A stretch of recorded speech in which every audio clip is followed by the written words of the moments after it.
ఏమండి, ఎలక్షన్స్ వచ్చినాయి కదా, మనం కూడా పోటీ చేద్దాం. పోటీ చేస్తాం కరెక్టే, కానీ ఆ రమేష్ కూడా పోటీ చేస్తాడటనే. ఆయన జనరల్ మహిళ వచ్చింది, అలా బాధ్యత నామినేషన్ వేపిస్తాడట. రమేష్ గారికి ఊళ్ళో మంచి పట్టున్నదే, మనం ఎత్తి గెలుస్తామంటావా? పట్టుంటుండని, ఏదైనా డబ్బుతోని పని. డబ్బు ఉంటే ఏదైనా మన దగ్గరికి వస్తుంది. డబ్బులు ఇచ్చి పడేసినాం అనుకో, ఎవరైనా ఓటు మనకే ఇస్తారు. కావాలంటే ఇంకో 20 లక్షలు మా అమ్మోళ్ళ ఇంటి పోయి తీసుకొని వస్తా. ఖచ్చితంగా నామినేషన్ వేసాడే మనం.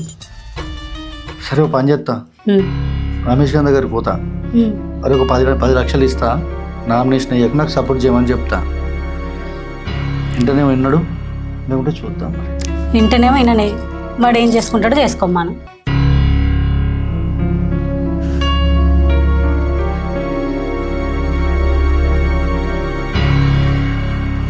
సునీత, ఈరోజు చేపలు తీసుకొచ్చి చేపల కూర అండు మంచిగా. రాము, రమేష్ గారి దగ్గరికి పోయి మాట్లాడద్దాం. పోయేస్తానే.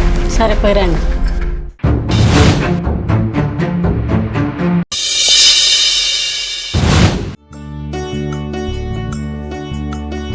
ఇవాళేంటి అయ్యగారు ఇంట్లోనే ఉన్నారు?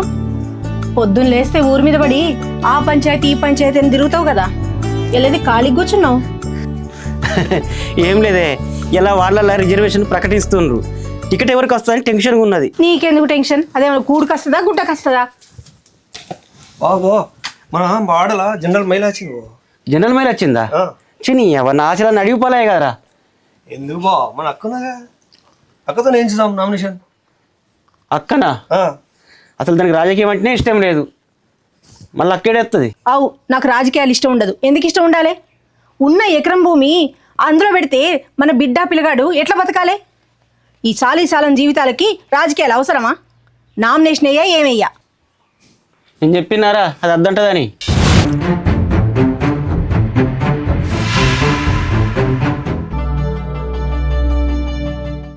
అరే రమేష్, నీతో ఒక ముచ్చట మాట్లాడాలరా. ఈసారి మన వార్డుకు జనరల్ మహిళ వచ్చింది రిజర్వేషన్. ఈసారి నేను పోటీ చేస్తాను, వదిన నిలబెడతాను. నువ్వు కూడా నా మద్దతు, నీకెంతో కొంత నేను చూసుకుంటా. నువ్వు ఈసారి పోటీ చేయవు, ఓకేనా? నీకు ఏమైనా కాంటాక్ట్ కావాలన్నా ఏమైనా ఉంటే నేను ఇప్పిస్తా. సూర్యప్రసాద్, నా 10 సంవత్సరాల కళ నేను కార్పొరేటర్ కావాలని చెప్పి నేను ఎట్లా పోటీ చేస్తా, నువ్వు కూడా చేసుకో. నిన్నద్దన్నావు లేవు. కార్పొరేటర్ కావాలంటే ఎన్నురా, మొత్తం కూర్చుంటే కార్పొరేటర్ అవుతావురా. కార్పొరేటర్ కావాలంటే పైసలు కావాలరా, పైసలు. నీ బతుకులకు కార్పొరేటర్ లారా వెళ్తుంది. నాతో పోటీ చేస్తే మూసుకొని 10 లక్షలు ఇస్తా నా అనుకుంటారా. ఎందుకురా మీ బతుకులకు కార్పొరేటర్లు?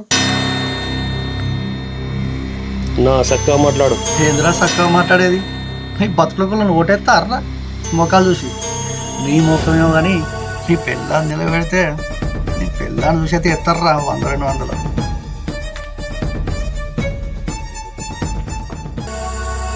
ఏమండి, కొంచెం మర్యాదగా మాట్లాడడం నేర్చుకోండి. ప్రజలు ఎవరికి ఓటేస్తే వాళ్ళే గెలుస్తారు. అయినా ఇప్పటిదాకా నేను రాజకీయాలు వద్దు వద్దు అనుకున్నా, కానీ మీరు ఇట్లా మాట్లాడిన తర్వాత నేను రాజకీయాల్లోకి వస్తా. ఏమండి, నామినేషన్కి సిద్ధం చేసుకోండి. ఓకే, నువ్వు అంత ముచ్చట పడితే నేనెందుకు కాదంట. మంచిగా చెప్పి చూసిన 10 లక్షలు ఇస్తా అన్న, అద్దన్నారు కదా. మిమ్మల్ని ఓడియకుంటే రామా. అబ్బా, దేవుడు కరుణించిండే, వాని రూపంలో వచ్చి నిన్ను రాజకీయంలో ఖచ్చితంగా చేసిండే. పారా బామ్మర్ది, నామినేషన్ పనులు చూసుకుందాం.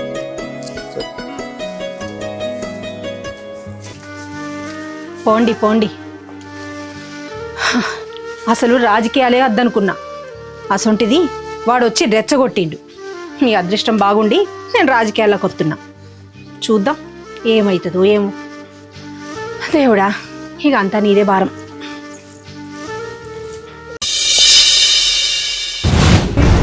అరే రవి, అడు ప్రసాద్ ఇచ్చిన విడిగా డబ్బులు వస్తుండ్రా. మన దగ్గర డబ్బులు లేపాయి. ఎవరికి ఏ కష్టం వచ్చినా మనం పోతివి చేతివి. ఇలా డబ్బులు లేవని చెప్పి ఎక్కడ కూడా నమస్తే పెడతలేడు మనకు. కనీసానికి బ్యానర్లకు కూడా డబ్బులు లేవురా. చాలా బాధగా ఉందిరా. ఎందుకు బాధపడ్డు? ఇదంతా రాజకీయాల్లోకి రాకముందు ఉండాలి. వచ్చినాక వెనక్కి ఆలోచించుడు ఎందుకు? ఇగో చెప్తున్నా, ఏదైతే అది అయింది. మన పొలం పేపర్లు ఉన్నాయి కదా, అవి తీసుకొని పోయి సేటు దగ్గర తాకట్టు పెట్టు. ఓ 2 లక్షలు తీసుకురా, ఆ పనులన్నీ చూసుకో. అవును బా, అక్క చెప్పినట్టు చేద్దాం. అవునయ్యా, ఓ చెప్పినట్టు చెయ్యి, ఏం ఆలోచించకు. పారా.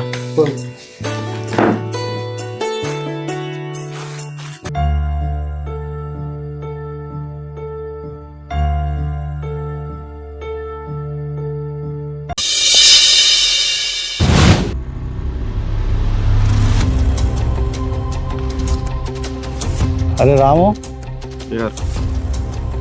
ఆ పటేల్కు 10 లక్షలు ఇవ్వమని ఇచ్చినావా? ఊరంతా పంచుతా అన్నాడా? మందు బాటిల్లో అరే మనమే గెలవాలి, రేపే రిజల్ట్. మనం గెలవాలి. ఇంక 20 లక్షలైనా మంచిదే. తీసుకొచ్చిత్తా, విజయం మనదే. నీకెందుకే, చేసేటన్నీ చేసినా. అమ్మగారు మీరే గెలుస్తారు అమ్మగారు, తప్పకుండా విజయం మీదే. అరే మనదే విజయం. రేపు 10,000 పోని, ఈ వార్డు మొత్తం బాంబులతో మూత మూత మోగాలరా. లెవెల్కు తగ్గద్దు. ఆ సీత రమేష్ గారు నా ముంగట ఎంతళ్ళు. వాళ్ళు ఎట్లా ఓడిపోతారండి, ఆ విషయం తెలిసిందేనా?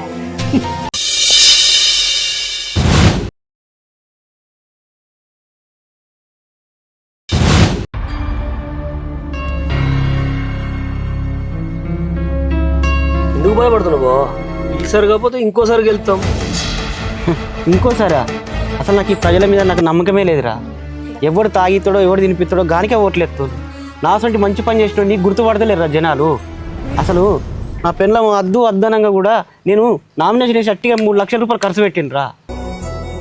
మీరు అట్లా మాట్లాడడం కరెక్ట్ కాదండి. ఇందులో ప్రజల తప్పే ఉంది. వాళ్ళకి నచ్చిన వాళ్ళకి వాళ్ళు ఓటేసిర్రు, గెలిపించుకున్నారు. అయినా మీరు పోటీ చేయండి అని మన వెంటేమన్నా వాళ్ళు పడ్డారా? మరెందుకు వాళ్ళని అనడం? మన దగ్గర పైసలు ఎక్కువయ్యి మన ఇష్టానికి వాళ్ళకి మందులు డబ్బులు పంచిపెట్టినాం కానీ వాళ్ళు ఏమన్నా అడిగిర్రా? ఓడినా గెలిచినా ఒకేలా తీసుకోవాలండి. ప్రజల తీర్పుకి గౌరవాన్ని ఇద్దాం.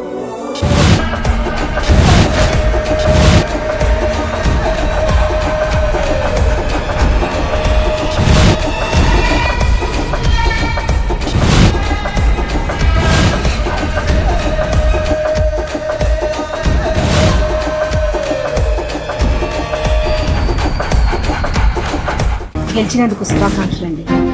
Thank you. ఓడిపోయిన కార్పొరేటర్ గారు. అవునా రమేశా, అద్దురా అద్దురా అన్న ఇన్నావురా. నీ పిల్లాన్ని పట్టుకొని టిక్కు టిక్కు అందరి పోటీ చేస్తుంది. ఇప్పుడు ఏమైందిరా? ఉన్న ఎకరం సావుకారు దగ్గర ఉండదు, 3 లక్షల అప్పులపాలు అవుతుంది. చిలక్క చెప్పినాడు నిన్నావురా. నీకెందుకురా కార్పొరేటర్? హలో మేడం, నా పిల్లం కార్పొరేటర్ చెప్పిన కదా మిమ్మల్ని గెలవనియ్యా అని. ఓడిపోయిన కార్పొరేటర్ గారు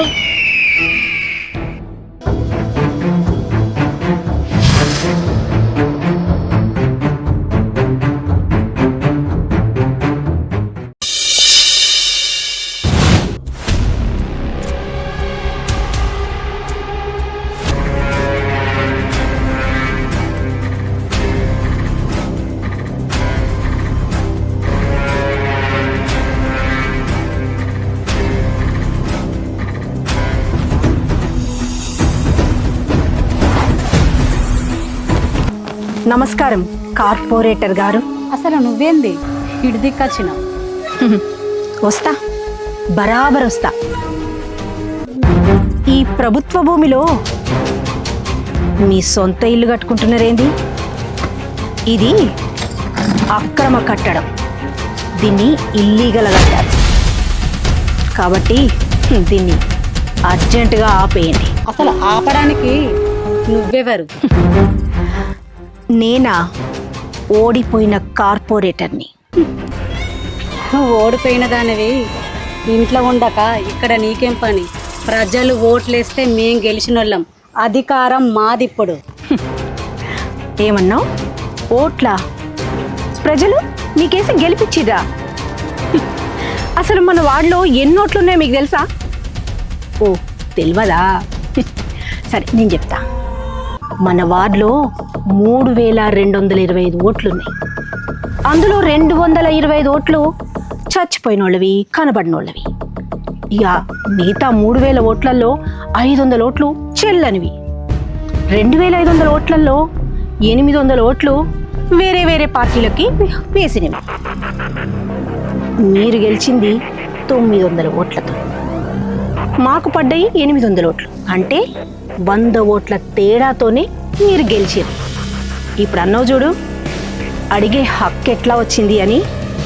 ఆ 800 మంది ఓట్లు వేసిరు కదా, వాళ్ళే అడగడానికి నాకు హక్కు ఇచ్చారు. బరాబర్ అడుగుతా. ఈ అక్రమ కట్టడాన్ని ముందు అర్జెంటుగా ఆపేయండి.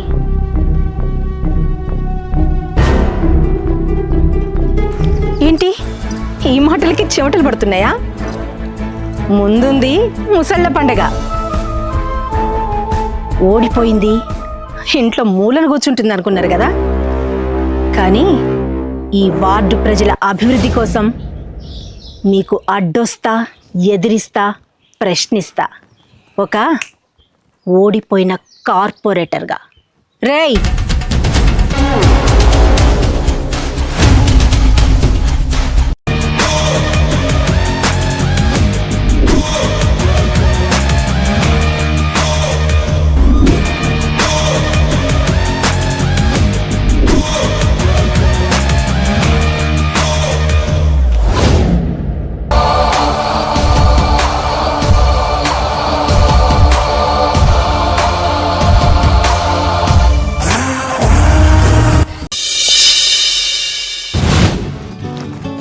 పెద్దమ్మా మంచిగా ఉన్నావా? పెన్షన్ అది మంచిగా వస్తుందా? అత్తలేదు. అత్తలేదా? మరి చెప్పరా అదే. చెప్తాను.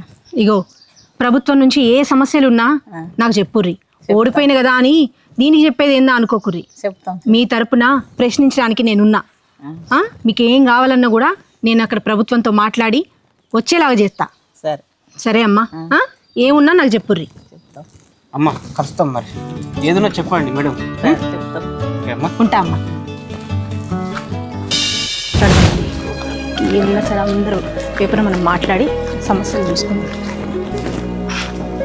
పెద్ద బాపు మంచిగా ఉన్నారా? ఏం మంచిగా మంచిగా అట్లే ఉన్నాం కానీ అయ్యో ఏమైందే? ఏమైందంటే కళ్ళు కనిపించలేవు. ఇంత భూములన్నీ ఉంటే పది చేయించుకున్నామంటే ఆడికి పోతే ఆయన వాళ్ళు రేపు రాపురా అని గోస వచ్చుకుంటారు మమ్మల్ని. అవునా బాబు? ముందులో పోయినట్టే ముందులో ఉన్నట్టే ఏం చేస్తాం. నువ్వేం రందిపడకే. ఇగో ఓడిపోయిన కదా ఇదేం చూసుకుంటది అనుకోకు. ఏమున్నా నాకు చెప్పుర్రి, నేను తప్పకుండా వెళ్ళి వాళ్ళతో మాట్లాడతా. మాట్లాడు, మరి మాట్లాడితే తప్పకుండా ఆ పనులు అయ్యేటట్టు చూసుకుంటా. సరేనా? ఎందుకంటే మేము ప్రధానసం అయినాం. ఆటో ఎక్కిపోతే ఆటోడు వాడు చక్కగా తీసుకుపోయాడు దించుడు. మళ్ళీ మేము రాకట పోకట మాకు దండి ఇబ్బంది అవుతుంది. నువ్వేం రంజిపడకు బాపు. మేడం పిలిచిన రోజు నువ్వు రా. సరే ఓకేనా? ఓకే. కానీ ఓడిపోయిన గిల్లతో ఏమైతే మిత్రం అనుకోకుర్రి. ఏ సమస్య ఉన్నా మాకు చెప్పుర్రి. ఓకేనా బాబు? నీకెట్లుంటుంది? ఆరోగ్యం మంచిగా ఉంటుందా? కాళ్ళు నడవనిస్తున్నాయా? మరి ప్రభుత్వ దవాఖానకి పోతున్నావా? అదేంటి అక్కడ చక్కగా చూస్తలేరా? మరి ఓ మాట చెప్పాలి కదని. మీరు మాకు చెప్తే కదా బాపు, మేడం చెప్తే మేము మేడం పోయి అడుగుతుంది కదా. ఈ గంటలు మీకు ఏ బాధ వచ్చినా చెప్పండి, మేడం చెప్తే తప్పకుండా ఈసారి నేను హాస్పిటల్లో డాక్టర్లతో కానీ ప్రభుత్వంతో కానీ మాట్లాడి మనకి మంచి వైద్యం చేసేలాగా మన వార్డు మెంబర్లందరికీ మాట్లాడతా. సరేనా? ఉంటా మరి. ఉంటనే. సరే బాపు, ఉంటాం మరి.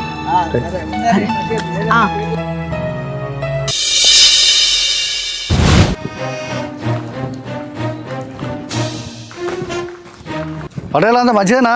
అంత మంచి తెప్పిలేగా. మీరంతా మంచిగా ఉన్నారా? ఇప్పుడు కార్పెంటరు నువ్వా రమేష్ కనిపోయినావా? అక్కడ ఓడిపోయినా జోరదారి చెప్తా అండి.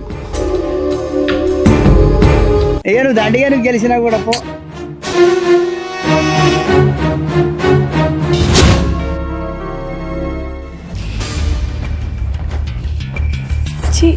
అసలు కార్పొరేటర్ మనమా లేకుంటే ఆ ఓడిపోయిన సీతనా?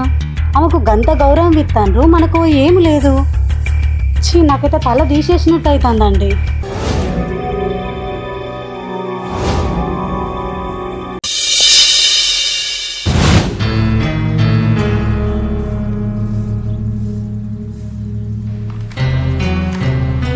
ఏంది సీత ఇది? పొద్దున అంటే వచ్చినాం, ఆకలి అవుతుంది. ఆడు రాడు, ఇది పోదు. పోదాంపా సీత. చూడండి, ప్రజల సమస్యల కోసం ఈ ఒక్కరోజే కాదు, ఎన్ని రోజులైనా వాళ్ళ కోసం ఉపవాసం ఉండడానికైనా నేను సిద్ధంగా ఉన్నా. వాళ్ళ సమస్యల కోసం, వాళ్ళ అభివృద్ధి కోసం నా ప్రాణాలనైనా ఇస్తా. ఇది ప్రభుత్వ ఆఫీసు, కానీ వాడి సొంత అవసరాల కోసం గెస్ట్ హౌస్ లాగా వాడుకుంటున్నాడు. దీని తాళం తెరిపించేదాకా ఇక్కడి నుంచి కదిలేదే లేదు.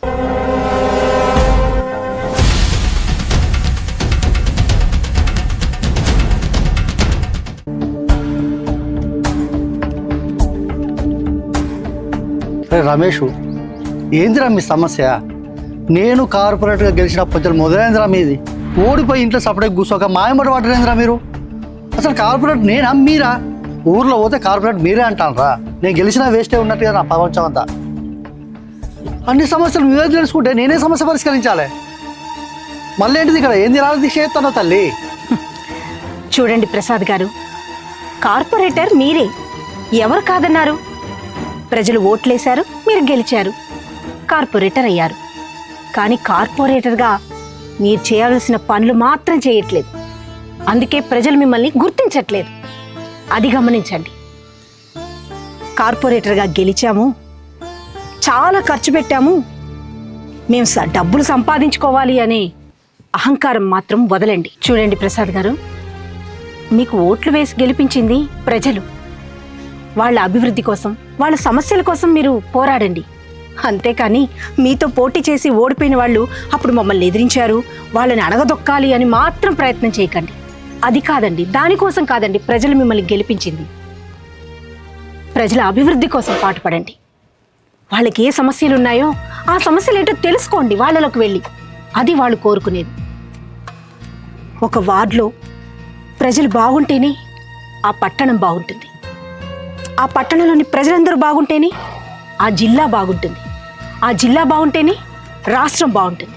అలా రాష్ట్రం దేశంలో తలెత్తుకునే స్థాయిలో ఉంటుంది. ఎందుకండి చిల్లర రాజకీయాలు? ఒక్కసారి ఆలోచించండి. అరే రమేష్, డబ్బుందన్న అహంకారంతో నేనేం చేస్తానో నాకే అర్థం కాలేదురా.